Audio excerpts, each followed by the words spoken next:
Hello दोस्तों, आज के इस वीडियो में हम जीएसटी बिल डिस्कस करने वाले हैं और ये बिल हमारे कॉन्स्टिट्यूशन का 122वां अमेंडमेंट बिल है और ये हमारे देश के इनडायरेक्ट टैक्स के स्ट्रक्चर में एक बहुत ही मेजर रिफॉर्म लाने वाला है।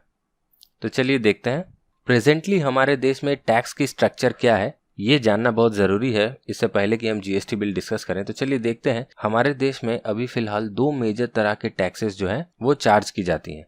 सबसे पहली है डायरेक्ट टैक्सेस। डायरेक्ट टैक्सेस वो टैक्सेस हैं जिनकी बर्डन आप पे डायरेक्टली पड़ती है और आप ये बर्डन किसी को शिफ्ट नहीं कर सकते।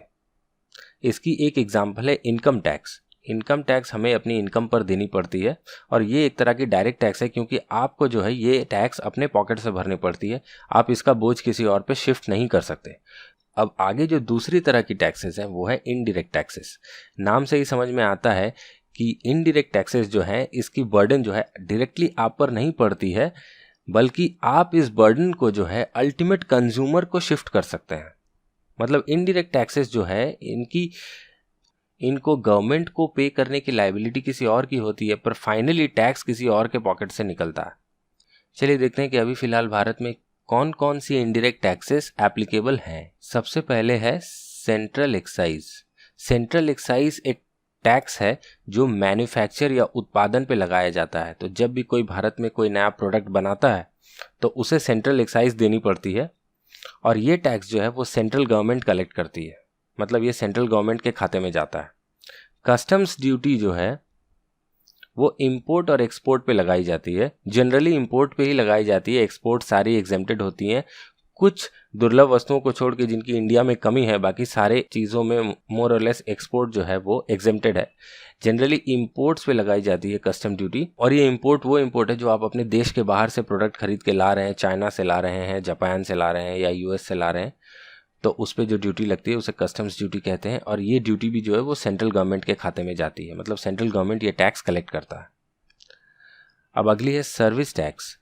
सर्विस टैक्स जो है ये किसी सर्विस को प्रोवाइड करने पे लगाई जाती है। जैसे मान लीजिए किसी प्रोफेशनल की सर्विसेज, या तो चार्टर्ड अकाउंटेंट हो या कोई लॉयर हो या कोई आर्किटेक्ट हो, किसी की सर्विस आपने ली हो, या आप किसी सैलून में चले जाएं वहाँ पर आपने कोई सर्विस ली हो, तो उस टाइप के सर्विसेज के ऊपर जो टैक्स लगाई जाती है उसे सर्विस टैक्स कहते हैं। और ये भी जो है वो सेंट्रल गवर्नमेंट के खाते में जाती है, स्टेट्स को इनका कोई भी पार्ट नहीं मिलता। Entry tax octroi. Entry tax octroi जो टैक्स होती है ये जब आप किसी दूसरे स्टेट से गुड्स खरीद के किसी दूसरे स्टेट में ले जा रहे होते हैं तो एंट्री टैक्स या ऑक्ट्रॉय जो है वो लगाई जाती है। फॉर एग्जांपल, अगर आपने वेस्ट बंगाल से कुछ गुड्स खरीदे हैं और आप उड़ीसा में हैं, तो वेस्ट बंगाल से गुड्स जब आप उड़ीसा में खरीद के ला रहे हैं तो उड़ीसा के बॉर्डर में जब ये गुड्स की एंट्री होगी तो उस पर जो टैक्स लगता है उसे एंट्री टैक्स कहते हैं, और ये उस स्टेट की गवर्नमेंट ले लेती है जिस स्टेट में गुड्स इंपोर्ट किए जा रहे हैं। उसके बाद आती है सेल्स टैक्स, वैट, सीएसटी। ये जो टैक्सेस हैं सेल्स टैक्स या वैट या सीएसटी, ये सेल ऑफ गुड्स पे लगाई जाती है। जब भी किसी गुड्स की बिक्री होती है या सेल होती है तो जिस स्टेट में भी ये गुड्स सेल हो रही होती हैं वहाँ की स्टेट गवर्नमेंट जो है वो ये टैक्सेस कलेक्ट करती हैं, या तो सेल्स टैक्स या वैट या सीएसटी। तो ये स्टेट गवर्नमेंट के खाते में जाता है। लास्ट है एंटरटेनमेंट टैक्स, लग्जरी टैक्स। आपने देखा होगा सिनेमा हॉल में जब आप टिकट खरीदते हैं, कोई लग्जरी सिनेमा हॉल्स होते हैं या लग्जरी होटल्स होते हैं, तो वहाँ पे आपको एंटरटेनमेंट टैक्स, लग्जरी टैक्स देना पड़ता है और ये स्टेट गवर्नमेंट के खाते में जाती है। तो ये तो हुई प्रेजेंट टैक्स स्ट्रक्चर। फ्यूचर में क्या होने वाला है, फ्यूचर में ये सारी नहीं रहेंगी। हाँ, एक एक्सेप्शन है कि बेसिक कस्टम्स ड्यूटी जो है वो बरकरार रहेगी, लेकिन उसके अलावा बाकी ये सारी जो टैक्सेस हैं ये नहीं रहेंगी और उसके बदले सिर्फ एक टैक्स रहेगी जिसका नाम है जीएसटी। अब जीएसटी क्या है? जीएसटी का फुल फॉर्म है गुड्स एंड सर्विसेज टैक्स।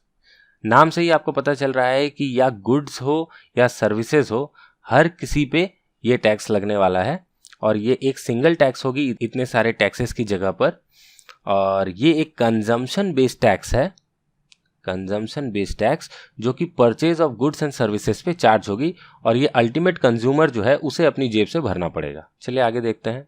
चलिए देखते हैं कि जीएसटी की क्या एडवांटेजेस हैं। तो सबसे पहली और सबसे बड़ी एडवांटेज है कि जीएसटी में आपको हर लेवल पे इनपुट टैक्स क्रेडिट मिल जाएगी। अब जिन लोगों को इनपुट टैक्स क्रेडिट जो है वो नहीं पता है, वो मैं बता देता हूं कि हर बिजनेसमैन जो है वो अपने बिजनेस को चलाने के लिए कुछ इनपुट्स खरीदता है और इनपुट्स खरीदते समय वो इन इनपुट्स पे टैक्स देता है। मान लीजिए कि हमने अपने बिजनेस में इनपुट्स के तौर पे ₹100 का कुछ सामान खरीदा और इस ₹100 में हमने ₹10 जो है वो टैक्सेस पे किए हैं। तो ये ₹10 जो है इसे हम इनपुट टैक्स कहेंगे। और इसी ₹100 के इनपुट को हमने प्रोसेस किया।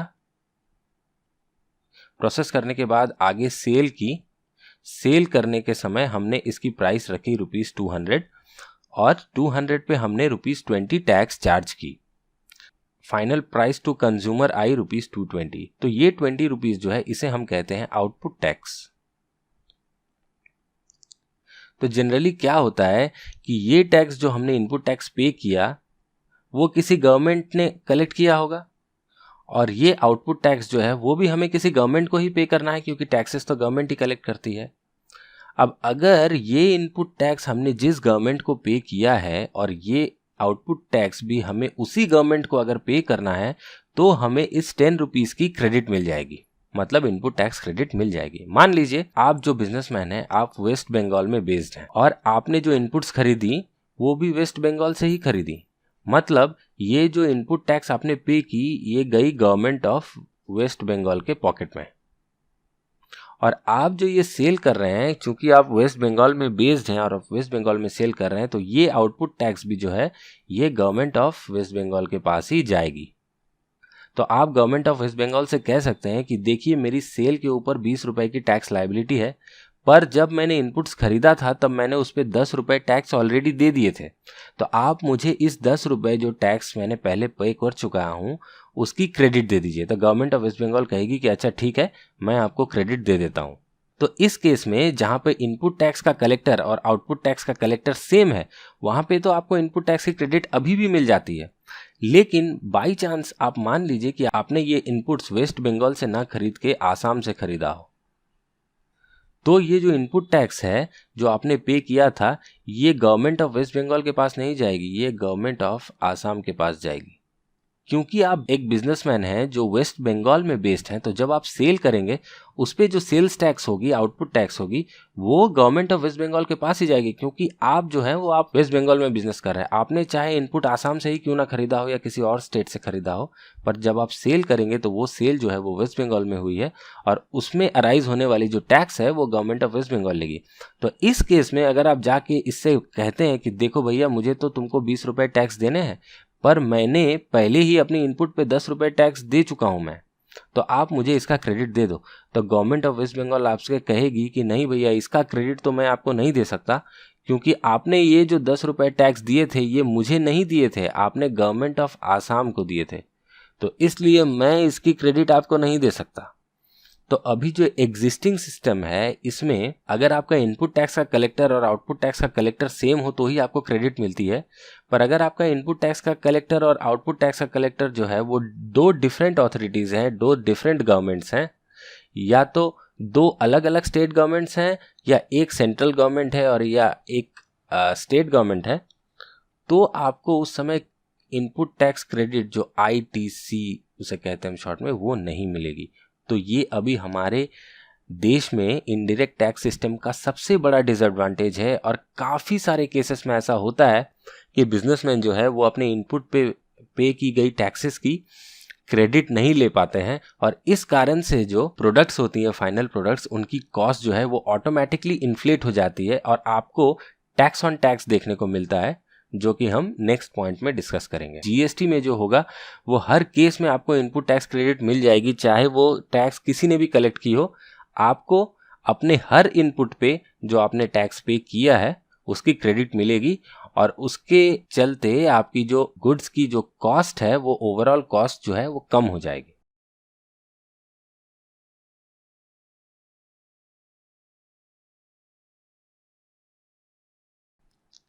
अगला एडवांटेज जो GST का है ये भी एक अपने आप में बहुत बड़ा एडवांटेज है कि no cascading effect. Cascading effect मतलब होता है जब हम टैक्स के ऊपर टैक्स देते हैं। इसकी बहुत छोटी सी एग्जांपल मैं दे के आपको समझाऊंगा। समझ लीजिए एक मैन्युफैक्चरर है, इसने रॉ मटेरियल खरीदा 100 रुपये का, फिर उस पे उसका कॉस्ट ऑफ प्रोडक्शन जो है वो ऐड हुआ, मान लीजिए 50 रुपये या और 100 रुपये ऐड हुए, तो इसकी टोटल कॉस्ट जो आ गई वो हुई ₹200। अब इस 200 पे सेंट्रल गवर्नमेंट जो है वो एक्साइज ड्यूटी चार्ज करेगी, क्योंकि यहाँ पर जो है मैन्युफैक्चर हुई है, और कहीं भी अगर आप कुछ नया सामान मैन्युफैक्चर करते हैं तो आपको एक्साइज ड्यूटी देनी पड़ती है। तो इस कॉस्ट पे सेंट्रल गवर्नमेंट जो है इस मैन्युफैक्चरर से एक्साइज ड्यूटी चार्ज करेगी।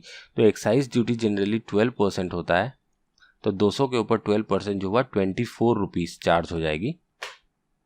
तो इस प्रोडक्ट की कॉस्ट हो जाएगी 224। अब क्या होगा, आगे जब ये मैन्युफैक्चरर को तो ये सामान बेचना है, आगे जब ये सामान बेचेगा तो उसे इस पे सेल्स टैक्स भी चार्ज करना पड़ेगा। तो समझ लीजिए अगर सेल्स टैक्स की रेट 10% है तो उसे इस गुड्स पे 22 रुपीज़ 40 पैसे सेल्स टैक्स चार्ज करना पड़ेगा। तो आप देख रहे हैं कि यहाँ पे गुड्स की कॉस्ट थी 200 रुपीज़, और उस पे एक टैक्स चार्ज हुआ था जिसकी नाम है एक्साइज ड्यूटी, वो थी 24 रुपीज़। पर यहाँ पर उसके बाद जो सेल्स टैक्स चार्ज हो रही है वो 200 पे नहीं चार्ज हो रही है, वो 224 पे चार्ज हो रही है। मतलब 200 प्लस 24 रुपीज़ की जो ये टैक्स है, इस 24 रुपीज़ के ऊपर भी सेल्स टैक्स चार्ज हो रही है। अगर सेल्स टैक्स सिर्फ कॉस्ट पे चार्ज होती तो ये 22 रुपये 40 पैसे नहीं होता, ये सिर्फ 20 रुपये होता।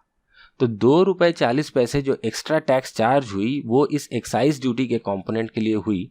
तो आप क्लियरली इस एग्जाम्पल से समझ पा रहे हैं कि यहाँ पे ये जो एक्साइज ड्यूटी के कंपोनेंट है इस पे भी दोबारा से टैक्स चार्ज हो रही है, मतलब टैक्स ऑन टैक्स हो रही है।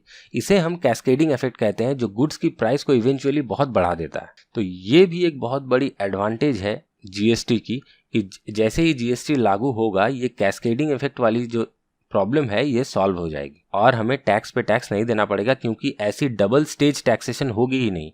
टोटल कॉस्ट के ऊपर एक ही बार में जीएसटी चार्ज हो जाएगी और उसके ऊपर कोई अतिरिक्त और टैक्स चार्ज नहीं होगा। एक और एडवांटेज है जीएसटी का कि जीएसटी लागू होने के बाद कहीं पे भी डबल टैक्सेशन नहीं होगा, नो डबल टैक्सेशन। अब डबल टैक्सेशन कहाँ पे होता है? आपने रेस्टोरेंट्स के बिल में देखा होगा कि जब आप किसी रेस्टोरेंट में खाना खाते हैं तो वहाँ पे जो आपको पैसे देने पड़ते हैं उसके ऊपर वैट भी चार्ज होती है, प्लस उसके ऊपर सर्विस टैक्स भी चार्ज होती है। तो एक ही अमाउंट के ऊपर आपसे वैट भी ले लिया जाता है, आपसे सर्विस टैक्स भी ले लिया जाता है।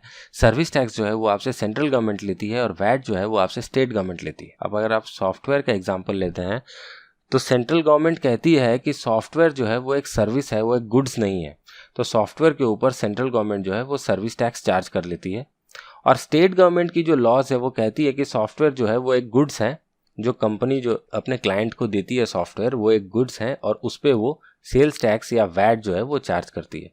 तो यहाँ पर भी सेंट्रल गवर्नमेंट और स्टेट गवर्नमेंट के डिफरेंट इंटरेस्ट्स के लिए हमें एक प्रोडक्ट पे 2 बार टैक्स देना पड़ जाता है, जो कि जीएसटी चालू होने के बाद खत्म हो जाएगा। आपको रेस्टोरेंट्स के बिल में भी डबल टैक्स नहीं देना पड़ेगा, एक ही चीज़ पे आपको वैट और सर्विस टैक्स अलग से नहीं देना पड़ेगा। और दूसरी कुछ चीज़ें ऐसी हैं जैसे कि सॉफ्टवेयर, जिस पे भी आपको सर्विस टैक्स और वैट मतलब सर्विस टैक्स और सेल्स टैक्स दोनों देनी पड़ती थी, क्योंकि सेंट्रल और स्टेट गवर्नमेंट आपस में लड़ रहे हैं कि दोनों कहते हैं कि ये सर्विस है मैं टैक्स लूँगा, स्टेट गवर्नमेंट कहती है कि नहीं भैया ये तो सेल है मैं टैक्स लूँगा। तो ऐसी कोई कॉन्फ्लिक्ट नहीं रहेगी, एक यूनिफॉर्म पॉलिसी होगी और एक ही टैक्स होगा। तो इस तरह की डबल टैक्सेशन भी जीएसटी चालू होने के बाद आपको नहीं देखने को मिलेगी। एडवांटेजेस ऑफ जीएसटी में अगला पॉइंट है रिड्यूस स्टैट्यूटरी कंप्लायंसेस। अब क्या होता है कि आपने तो पिछली स्लाइड में देखा था कि अभी हमारे देश में इनडायरेक्ट टैक्स हेड के अंदर बहुत सारी लॉज हैं, जैसे कि एक्साइज की लॉ है, उसके बाद कस्टम्स की लॉ है, उसके बाद एंट्री टैक्स की एक लॉ है, वैट की लॉ है, सीएसटी की लॉ है और भी बहुत सारी लॉज हैं। तो आपको हर लॉ के अंदर जो है टैक्सेस जमा करनी पड़ती हैं, रिटर्न्स फाइल करने पड़ते हैं, पेपर्स मेंटेन करने पड़ते हैं। तो हर लॉ अलग है और हर लॉ की अलग अलग रिक्वायरमेंट्स हैं, जिसके तहत जो एसएससी है उसके लिए सारी लॉ के रिक्वायरमेंट्स को फुलफिल करना बहुत ही ज़्यादा कॉम्प्लेक्स हो जाता है। और सब की रिटर्न्स फाइल करना ड्यू डेट में, वरना सब में बहुत ज़्यादा पेनल्टीज़ हैं। पर जीएसटी चालू होने से सिर्फ एक ही लॉ होगा जीएसटी, और सिर्फ एक ही रिटर्न फाइल करनी पड़ेगी, एक ही टैक्स पे करना पड़ेगा, और सब कुछ जो है वो बहुत सिंपल हो जाएगा। स्टैट्यूटरी कंप्लायंसेस जो है वो बहुत ही कम हो जाएंगी और टैक्स पेयर की हेडेक भी कम होगी। अगली एडवांटेज जो है वो है सिंगल रेट लोअर कॉम्प्लेक्सिटी। अब मैंने पिछले स्लाइड में जो आपको अलग अलग टैक्स की लॉज बताई, हर अलग टैक्स की लॉ में अलग रेट मेंशन की हुई है। जैसे एक्साइज के केस में जनरली रेट है 12.5%, और भी अलग अलग रेट्स हैं, लेकिन 90% गुड्स के ऊपर 12.5% है। वैट में आपको मोस्ट कॉमन रेट्स है 5% और 14.5%। ये स्टेट टू स्टेट डिफर करती है। और डिफरेंट स्टेट्स एंट्री टैक्स जैसे है, एंट्री टैक्स वेस्ट बंगाल में अभी 1% है, सीएसटी 2% और 3% है। कुछ गुड्स में 2%, कुछ गुड्स में 3%, कुछ गुड्स में 0% भी है। मतलब कहने का मतलब है कि हर लॉ में अलग अलग टैक्स की रेट्स जो हैं वो डिफाइन की गई हैं, पर जीएसटी आने के बाद सिर्फ एक ही रेट होने वाली है। इन सब झंझटों से और इन सब रेट्स को याद रखने की कोई टेंशन नहीं रहेगी, एक रेट होगा। और कॉम्प्लेक्सिटी जो है, इतनी सारी लॉज के अंदर इतने सारे प्रोविजंस, इतने सारे रूल्स, वो सारे हमें याद नहीं रखने पड़ेंगे। सिर्फ एक लॉ ही रहेगा, कॉम्प्लेक्सिटी नहीं होगी, सिंप्लिसिटी होगी, और रेट भी सिंगल रहेगा। कंपोनेंट्स ऑफ जीएसटी देख लेते हैं कि पहले हमने देखा था कि कुछ लॉज में जो है सेंट्रल गवर्नमेंट टैक्स का हिस्सा ले रही है, कुछ लॉज में है जो स्टेट गवर्नमेंट टैक्स का हिस्सा ले रही है। तो जीएसटी में कौन कितना हिस्सा लेगी? तो जीएसटी को भी इस कारण की वजह से 3 कंपोनेंट्स में भाग किया गया है। अब जो लोकल ट्रांजैक्शंस होगी विद इन द स्टेट, एक स्टेट के बाउंड्रीज के अंदर जो ट्रांजैक्शंस होगी, उसमें जो भी टैक्स लगेगा, मतलब जो भी जीएसटी लगेगा, उसके 2 पार्ट्स होंगे, 2 इक्वल पार्ट्स। एक पार्ट सेंटर गवर्नमेंट ले लेगी और एक पार्ट स्टेट गवर्नमेंट ले लेगी। जो पार्ट सेंट्रल गवर्नमेंट ले लेगी वो होगी सीजीएसटी, यानी कि सेंट्रल जीएसटी, और जो पार्ट स्टेट गवर्नमेंट ले लेगी वो होगी एसजीएसटी, यानी कि स्टेट जीएसटी। मतलब जो जीएसटी आपको गुड्स या सर्विसेज पे देना होगा, सेंटर और स्टेट गवर्नमेंट उसे अपने में आधा आधा बांट लेगी। ये उन ट्रांजैक्शंस के लिए होगा जो एक स्टेट की बाउंड्री के अंदर हो रहे हैं। और अगर आपकी ट्रांजैक्शंस जो है वो इंटर स्टेट हो रही हैं, मतलब आपने एक स्टेट से दूसरे स्टेट्स में गुड सेल की या परचेज की या कोई सर्विस प्रोवाइड की, तो उस केस में आपको इंटीग्रेटेड जीएसटी देना पड़ेगा, और इसे भी सेंटर और स्टेट्स आपस में एक प्री डिटरमाइंड पॉलिसी के हिसाब से डिवाइड कर लेंगे। तो ये थी कंपोनेंट्स ऑफ जीएसटी। अब गवर्नमेंट जो है वो जीएसटी को इम्प्लीमेंट कैसे करेगी, क्योंकि ये इतना वास्ट होने वाला है, सारे टैक्सेस को रिप्लेस करके ये एक अकेला टैक्स होने वाला है।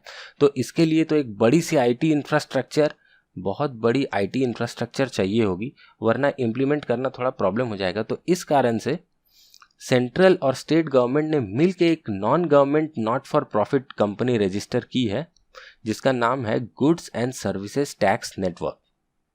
जैसे आपने डायरेक्ट टैक्स या इनकम टैक्स के केस में देखा होगा कि टैक्स इंफॉर्मेशन नेटवर्क या टिन बोल के एक कंपनी रजिस्टर की गई है जो पूरे डायरेक्ट टैक्स का डेटाबेस हैंडल करता है, उसी तरह से जीएसटी के लिए भी एक GST and goods and services tax network, ये एक not for profit non government company है जो स्टेट और सेंट्रल गवर्नमेंट्स ने मिलकर जॉइंटली रजिस्टर करवाई है।